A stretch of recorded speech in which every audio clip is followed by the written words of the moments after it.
perkiraan 1500 tahun yang lalu, ini kan 1521 ini ceritanya si Sri Baduga memimpin sampai ke terakhirnya 1521. Nah, populasi manusia pada waktu itu berapa juta jiwa, berapa ribu orang di Garut atau di pulau di tanah Sunda lah gitunya, dari tanah. Kan beneran mungkin rempag ayeuna gitu kan sampai sekarang mungkin ya cuaca lah gitu, imah oge di mana cuaca gitu kan.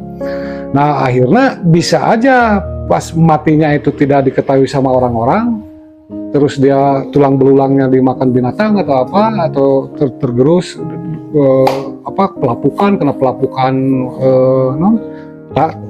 tanah dan sebagainya, akhirnya kan bisa dipatahkan itu istilah-istilah moksa itu bisa aja bisa dipatahkan. Tetapi keberadaan itu moksa mungkin itu seperti orang yang mau bunuh diri. Contohnya kasus balik kembali lagi kepada kasus si Majapahit. Majapahit ya si itu teh si patihnya teh ya. Gajah Mada bukan Majapahit. Si Patih Gajah Mada. Setelah Patih Gajah Mada membuat chaos di perang Bubat, akhirnya kan dihukum tak ku si Hayam Wuruk. Nah, manehna teh dipita pertanggungjawaban melarikan diri. Caritana teh dicek orang Jawa mah moksa. Pada proses moksa itu cek saya itu sosok seorang pengecut, tidak berani menghadapi apa yang dia perbuat. Akhirnya kan melebur. Atau bisa saja itu sebuah konspirasi bahwa proses moksa itu dilindungi oleh kaumna. Kan seperti sekarang banyak kok konspirasi. Betul. Ya kan? Betul. Banyak loh konspirasi. Kalau zaman pemerintahan Orde baru. Ada yang hilang sampai sekarang. Ada yang hilang. Ya. Tapi kita tidak tahu hilangnya. Kalau zaman yang sekarang juga sama. Ya. Ada juga yang hilang. Ada yang hilang. Masa itu tidak bisa dibilang moksa? Itu moksa. Moksa yang dibuat orang. Nah, dulu kan zaman Soeharto ada yang korupsi 1 triliun. Dia itu moksa sebetulnya. Tanya benar saya itu kan. Kan itu proses moksa. Berarti kan tidak berani menghadapi hukum negara dan hukum manusia. Pengecut. Tapi maaf kata bukan saya menuduh si Gajah Mada di pengecut, bukan. Artinya kan nalar kita berpikirnya begitu. Pada waktu harita mah mungkin itu moksa teh sesuatu adalah yang agung. Dia nyorangan terus paeh sorangan gitu, terdahar terginum tadi barengan ku PL, tadi barengan ku naon kan, akhirnya paeh moksa, kan gitu akhirnya. Tapi kan zaman ayeuna mah berpikirnya lain. Bisa ya saya menuduh ke si Gajah Mada maneh teh pengecut, tidak berani bertanggung jawab terhadap pembantaian eta orang-orang Sunda pada waktu zaman Bubat. Bukan artinya saya diskriminasikan bahwa mana Jawa dan Sunda perang, bukan. Kan kita sejarah mah tidak cek Soekarno teh jas merah, jangan melupakan sejarah. Lain orang benci ke orang Jawa, bukan. Artinya itu sebuah tragedi yang harus kita analisa secara nalar yang sehat. Gitu kan. Siliwangi. Anggar orang. Pokoknya mah itu teh dulu orang. Si eta teh bapak nama orang Jawa, orang Sunda. Inungna orang Jawa gitu. Itu dari berarti masa kepemimpinan Siliwangi. Setelah Siliwangi itu jatuh ke masa kepemimpinan Surawi Sesa. Ya, betul, Prabu Surawi Sesa. Nah, ini ada kontroversi leluhur kami berbicara pada Surawi Sesa ini. Jadi kan jadi pertanyaan, di mana kerajaan Pajajaran pada waktu dipimpin oleh Sri Baduga Maharaja? Apakah di Garut, apakah di Ciamis, apakah di Panjalu, apakah di Bogor, di Pakuan, apakah di mana? Itu kan jadi pertanyaan.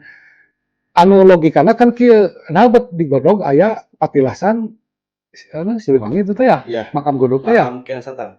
Prabu Kian Santang. Jadi ceritanya itu teh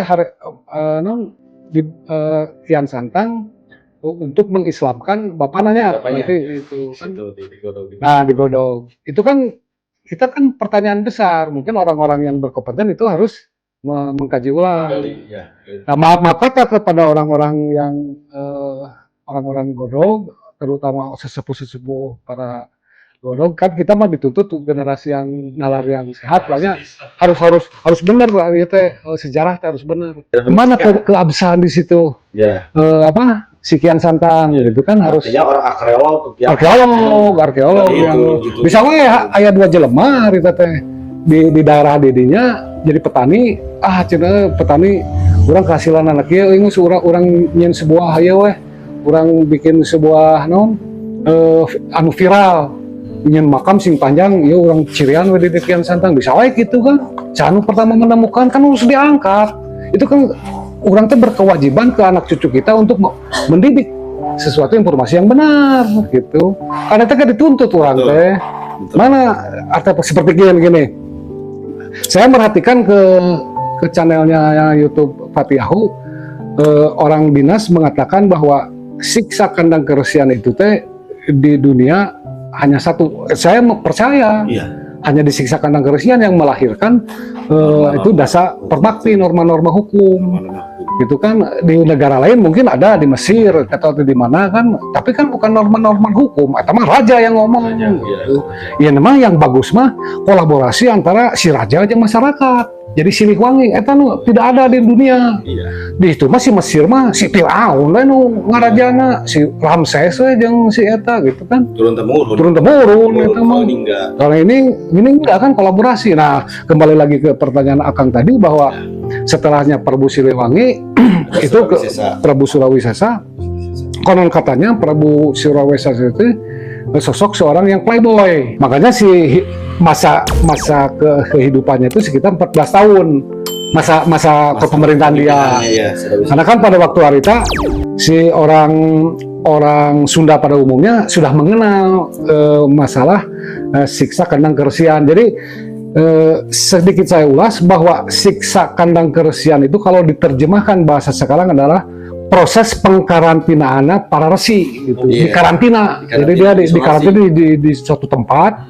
di karantina untuk melahirkan mantra untuk melahirkan nah prosesnya itu bisa manehna tatapa atau menekung terus kan akhirnya turun ilham kan akhirnya ngalahir ditulis si Ahmed teh jadi lamun cek versi orang-orang Islam itu seperti wahyu lah gitulah kalau mengutip bahasa ajaran Islam seperti wahyu tapi kan ini bukan wahyu mungkin bukan wahyu itu kan ditujukan kepada para nabi.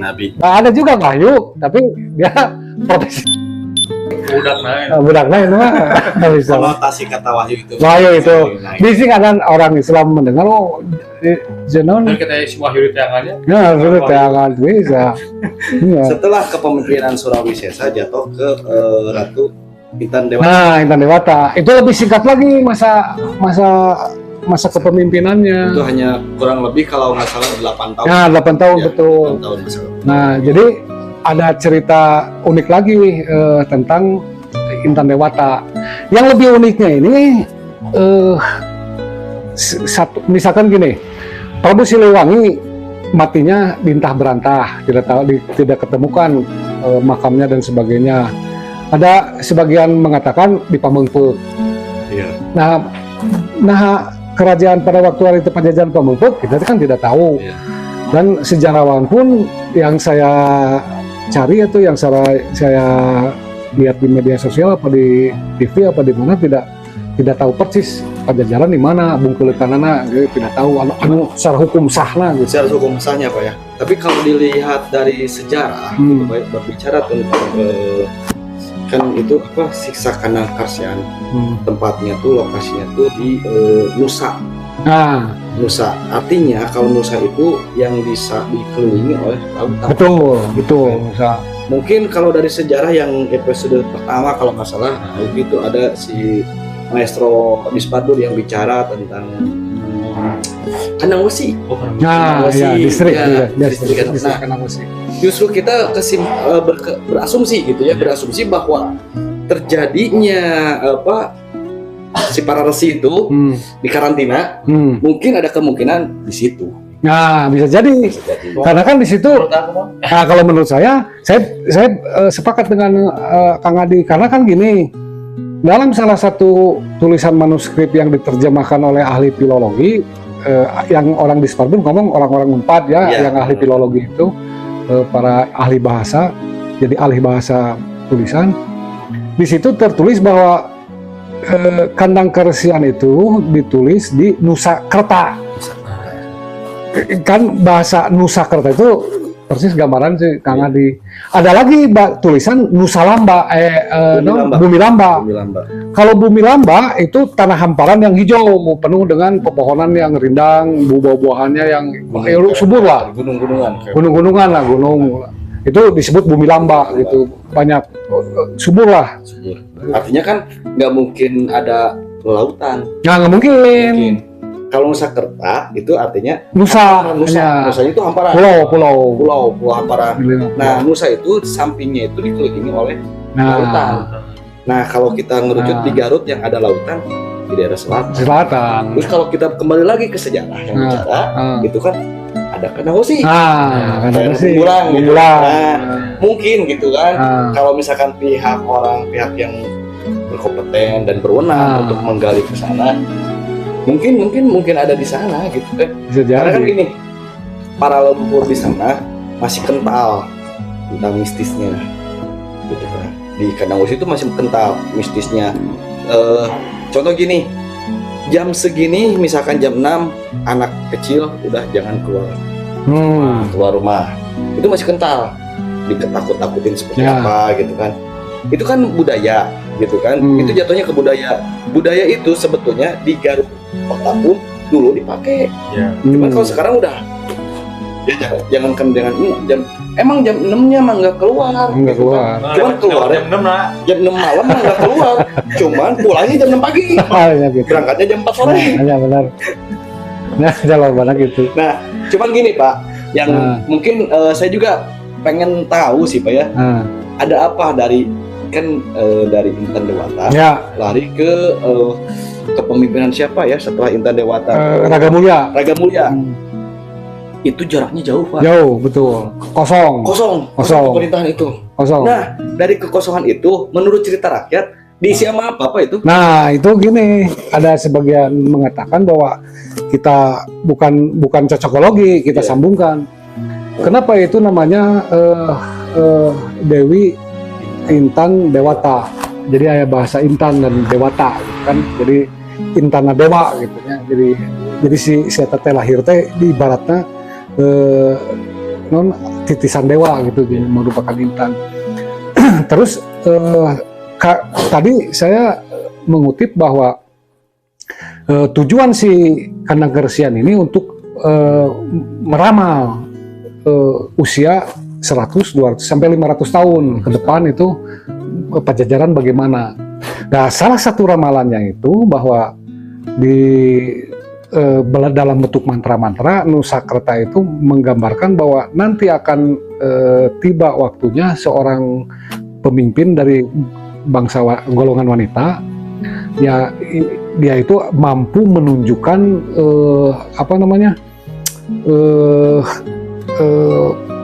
harta kekayaan Sunda. Nah, salah satunya anu tadi teh Intan.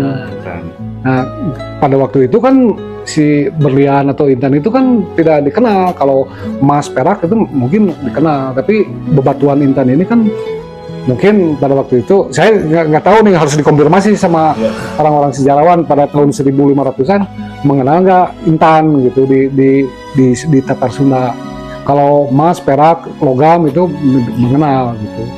Cuman yang jelas pasti kalau misalkan saya tidak salah mengutip, pada waktu zaman dulu mengenal juga kata Intan atau berlian. Misalkan karena ada salah satu artefak peninggalannya itu pengrajin berlian. Nah, pengrajin berlian itu tidak jauh dengan sumbernya. Nah, salah satunya itu Kandang-Osi, yang digadang-gadang itu Nusakerta itu adalah Kandang-Osi gitu. Makanya bisa aja penulisan naskah Siksa Kandang Kersian itu di Kandang-Osi gitu. Karena kan Kandang Kersian konotasi dengan kandang besi gitu kan. Di karantinanya di situ.